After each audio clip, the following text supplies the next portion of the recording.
Trump não vai recuar, diz o Eduardo Bolsonaro à CNN numa entrevista exclusiva que ele deu ontem, no dia 19, no sábado. Uma entrevista que tem uma duração de meia hora, mais ou menos.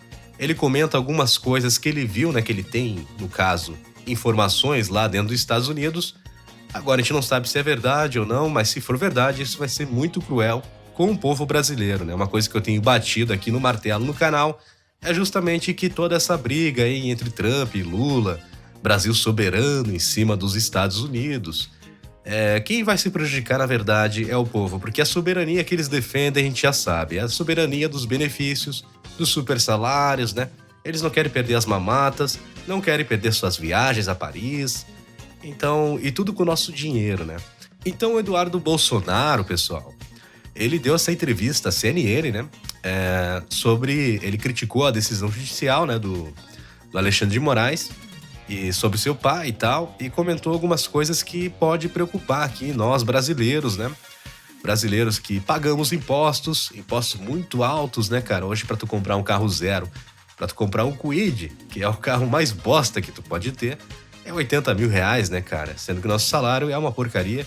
Mas tem abobado que bate palma pra isso e tá gostando das taxações, né? Inclusive das blusinhas, entre outras coisas que a gente pode comentar aqui também. Mas é isso aí. Bom, eu tenho um vídeo aqui, eu vou deixar no ponto pra gente poder assistir, porque é muito interessante as coisas que ele fala. E eu acho que, mesmo que talvez isso possa ser da boca pra fora, né? A gente não tem uma informação oficial, né? Vindo dos Estados Unidos, das coisas que ele tá falando. Mas se isso acontecer, vai ser um grande problema pra gente. Mas a gente tem que assistir o vídeo para entender. Ok, eu deixei aqui no ponto o vídeo na hora que ele fala o que os Estados Unidos pode sancionar, além das taxas, das tarifas pesadas que ele deu uma martelada em cima do Haddad e do Lula. Vamos ver o que ele comenta aqui, pessoal, para a gente entender. Essas tarifas são a única novidade que estão fazendo, né, o sistema repensar. É a única alternativa e fio de esperança que nos resta. Então eu não tenho como criticar o Donald Trump. Se ele escolheu, dentre as cartas que tinha à sua mesa, a tarifa, isso daí, enfim, lamento que o povo brasileiro inteiro possa vir a pagar essa conta. Mas também a nação tem que entender que não se dá os mesmos privilégios, né, da sociedade livre, não são dados a ditaduras. O Brasil, o Trump chamou de regime e chamou acertadamente. No Brasil... Bom, isso que ele falou, eu vou dando pausa pra gente dando uma comentada. Isso que ele falou é verdade, é um fato, né? Não é da boca pra fora, não é querer fazer fake news, né? Como o pessoal fala. Na carta, o Trump deixa muito claro mesmo que o Brasil é um regime. Ele não fala em nenhum momento que o Brasil é um país democrático, coisa do tipo. Ele tratou o Brasil como se fosse o Catar, como se fosse o Irã, né? Numa carta, assim, de presidente para presidente. E ele meio que expôs isso ao mundo. Até a União Europeia, né, deu um recado para o Brasil depois dessa carta, se o Brasil continuar, né, financiar a Rússia, mas isso aí é um outro papo. Então o que ele falou aqui até agora, ok, vamos seguir aqui com a fala do Eduardo Bolsonaro. No Brasil, as instituições já não funcionam mais com normalidade. Você vê só, o Congresso é incapaz de derrubar um decreto de IOF do presidente da República. Isso daí mostra uma total disfunção. Isso é típico de ditadura. Na Venezuela, o STF de lá fechou o Congresso Nacional. Isso que ele falou é outra verdade, não é uma fake news. No dia 30 de março de 2017, a Suprema Corte da Venezuela assume as funções do Congresso. Na verdade, é que eles deram a desculpa que o Congresso teria que aprender como ser democrático na Venezuela, e eles simplesmente fecharam o Congresso, e a Suprema Corte da Venezuela começou a gerir, né, a parte que o Congresso deveria fazer.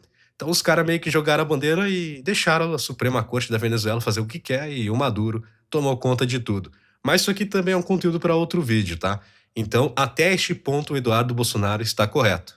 Vamos seguir aqui então com o vídeo e ver o que mais ele fala aí. No Brasil não precisa fechar, porque o Alexandre de Moraes já está dando as cartas, vai fechar para quê? Então, esse é o tipo de regime que nós estamos vivendo hoje. E regimes são sancionados, regimes são tarifados, pessoas perdem os seus bens. E eu quero crer, né? Eu rezo a Deus para que a elite brasileira pressione o Alexandre de Moraes, porque uma das possibilidades que pode chegar a vir é o desligamento do Brasil do sistema SWIFT, que é essencial nas transações internacionais. Bom, ele falou do sistema SWIFT, né? Talvez muitas pessoas nem sabem o que que é Swift, só ouviu falar, mas não sabe. O Swift, eu vou até ler aqui para ficar mais dinâmico e mais fácil de vocês entenderem. O sistema Swift, cara, ele não é um sistema único, tá? A Europa já tem o seu próprio sistema, a China tem seu próprio sistema, a Rússia, agora, depois dessa guerra da Ucrânia, também tem seu próprio sistema, e também temos os criptoativos, né, para essas transações em larga escala. Só que, claro, que os governos não vão utilizar a blockchain para isso, né? O Swift, galera, ele é um sistema de comunicação entre bancos no mundo inteiro, usado para enviar mensagens de transações financeiras internacionais, como transferência de dinheiro e ordens de pagamento, liquidação de operações e etc. Ele não move o dinheiro diretamente, ou seja, se o presidente quer comprar, por exemplo, o aço dos Estados Unidos, e os Estados Unidos coloca lá, eu te vendo o aço aí por 30 bilhões de dólares, só um exemplo, tá? O Lula não tem como levar 30 bilhões em saco de dinheiro lá para os Estados Unidos. Então precisa de um sistema de pagamento para fazer essa transação de forma segura e que chegue, né, até a pessoa, né, o país que está vendendo. Então o SWIFT foi criado justamente para isso, para dar essa segurança nas transações internacionais. E o SWIFT, ele também, no caso, se ele for sancionado no Brasil, qual que seria a parte grave disso? A gente teria bloqueio de transações internacionais, os bancos brasileiros teriam dificuldade em enviar e receber o dinheiro do exterior, a queda nas exportações e importações dificultaria nosso comércio internacional, afetando as empresas e consumidores, a fuga de capitais, né, desvalorização do nosso real, nosso dinheiro, nossa shitcoin, seria desvalorizada por causa disso, porque os investidores tirariam o dinheiro dentro do país, gerando uma instabilidade absurda. E quem se foderia seria nós, o povo brasileiro, porque os políticos estão safes. Agora também tem o isolamento financeiro. O Brasil ficaria fora do sistema global, né? Que é o SWIFT, como acontece com países como Irã e Rússia. No caso, o Brasil teria que achar uma outra alternativa, teria que usar o da China, talvez, só que a China seria limitada. A gente teria que fazer comércio só com o Irã e com as ditaduras, e a gente não teria mais comércio, por exemplo, com a União Europeia, sendo que a gente exporta muita coisa para lá. Mas enfim, só uma explicação breve aí do SWIFT para a gente poder entender. Vamos seguir aqui então com o vídeo. O Trump fez isso com o Irã, fez isso com a Rússia. Se fizer com o Brasil, isso vai causar uma pancada muito maior do que a tarifa Moraes de 50%. Bom, o que ele falou aqui é verdade também, né? Se acontecer isso, como eu falei, não é uma informação oficial. Os Estados Unidos, em nenhum momento, falou que vai tirar o SWIFT do Brasil. Isso ele está supondo que pode acontecer de acordo com as informações que ele tem, que pode ser sancionado, né, com o SWIFT. E o SWIFT, como eu expliquei para você, seria muito ruim se tirasse do Brasil. No caso, quem defende esse tipo de coisa tá do lado do Lula, no caso de peitar, mesmo com ameaça, se tiver uma ameaça do SWIFT, e as pessoas ainda apoiar isso, porque são muito burras mesmo e tem que se ferrar. Vamos seguir aqui então com o vídeo. Eu não quero chegar nesse ponto. Eu não quero chegar numa eleição de 2026, onde você já pode extrair e concluir que o Trump não reconhecerá uma eleição sem a participação de Jair Bolsonaro. Como é que ficará o Brasil no cenário internacional? As pessoas não estão entendendo que quando eu falo que as próximas semanas são decisivas, não é algo da boca para fora, não é algo de uma mente ideologizada. Eu estou falando a verdade. O Lula não tem interesse nenhum em resolver isso daí. Bom, aqui ele defendeu o pai dele, né? Claro que ele vai defender o lado dele. E não tira o mérito dele, ele é um político, então ele vai defender a posição política, inclusive o próprio pai dele. Mas eu acredito que isso pode ser um exagero. Eu acho que os Estados Unidos não chegaria a esse extremismo a ponto de tirar o SWIFT do Brasil. Porque eu acho que ele teria retaliações, não só da China, mas da Rússia, e talvez até da União Europeia em relação a isso, né? Caso os europeus não concordem com essa atitude extrema, né? Porque tirar o SWIFT é a mesma coisa que tirar o arroz e feijão do Brasil, né?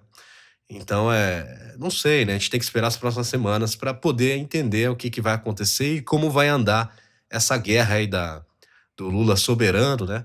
Contra o Trump nazista. Vamos seguir aqui o vídeo. Tanto é que está escalando Geraldo Alckmin para tentar conversar com os americanos. Isso não ocorrerá. O americano não vai conversar com quem apoia assassino de cidadão americano. Bom, ele citou aqui o Geraldo Alckmin, né? Que o Geraldo Alckmin, ele apareceu naquela foto infame, né? Achei aqui a notícia para vocês, a foto de Alckmin com o líder morto do Hamas, né? Volta a viralizar na web depois que aconteceu essas coisas aí. Aqui tá o nosso vice-presidente Alckmin, do lado do Ayatollah, do Hezbollah, do Hamas, só os gente fina mesmo, aqueles caras que que vale a pena tu sentar numa mesa de bar, né, como diz o Lula, e tomar aquela pinga, né, aquela cachaça e conversar com os caras, que com certeza vai dar tudo certo. Então, esses caras aí que o Alckmin tirou foto, são caras que mataram muitos americanos, não só judeus, como americanos, e eu acho que isso até que faz um pouco de sentido, né, no governo Trump, também assimilar isso, né? Pô, o vice-presidente do Brasil apoia esse tipo de coisa, né? Apoia a morte de americanos. Então, eu acredito que essa fala meio que empodera o Eduardo Bolsonaro nessa questão, né, de criticar o Alckmin nessa posição de negociação. Mas vamos seguir aqui com o vídeo, tem mais um pouquinho aqui o meu corte, vamos lá? O Hezbollah já matou vários, o Hamas, Jihad Islâmica, até os Houthis. Isso não ocorrerá. Então, o Lula ele está querendo agarrar isso daí com unhas e dentes para tentar resgatar a popularidade dele. Mas isso não vai adiantar, porque a crise econômica, com o Bolsonaro preso ou não, ela vai se agravar. Ele falou ali, como vocês viram, que essa questão dessa guerra comercial, desse vai e vem entre Lula e Trump, Estados Unidos e Brasil, ainda vai se agravar. Como eu falei, a gente ainda não sabe o que vai acontecer, mas do jeito que as coisas estão andando, né? Do Lula batendo no peito, que é soberano, o Alexandre de Moraes dobrando a aposta, né? Eu acredito que eles estão, né, tentando rebater todas as falas do Trump, as cartas, né, que o Trump tem enviado. E o Trump, do jeito que o Eduardo Bolsonaro, eu também acredito, o Trump não vai recuar, porque o Trump ele é o maior líder global, né? Ele é o líder da potência mundial, ele é o líder da economia global. Então ele não vai arredar o pé justamente porque senão ele demonstraria fraqueza. E o Lula, ele vai se utilizar disso para poder engrandecer essa fala dele de soberania, né? Que agora ele é soberano, agora ele é nacionalista, tanto é que ele até citou que vai resgatar a bandeira do Brasil, né? Ou seja, a bandeira do Brasil, na verdade, não é dos petistas, é de todos os brasileiros, né? Tem que deixar muito claro isso. Essa questão de dizer, o Brasil é dos brasileiros. Isso aí é tudo, como eu falei no início do vídeo, essa soberania que eles defendem e batem no peito, principalmente os políticos, quando eles divulgam isso, é a soberania das mamatas, das benesses, né? Eles não querem perder aqueles super salários, aqueles benefícios, né? E aquele dinheirão, né, na mão para poder fazer caixa 2, entre outras coisas, mas enfim, isso aí também rende outro vídeo. Vamos ficando por aqui então, galera. Podemos ter essa sanção, né? Essa sanção perigosa que é o SWIFT, e o brasileiro no final sempre vai se fuder com essa idolatria cega que as pessoas têm com esses políticos. E é isso aí então. Espero que vocês tenham curtido. Deixe seu like, quem não é inscrito, inscreva-se, deixe seus comentários. E até nosso próximo vídeo. Valeu, obrigado por assistir. Até mais.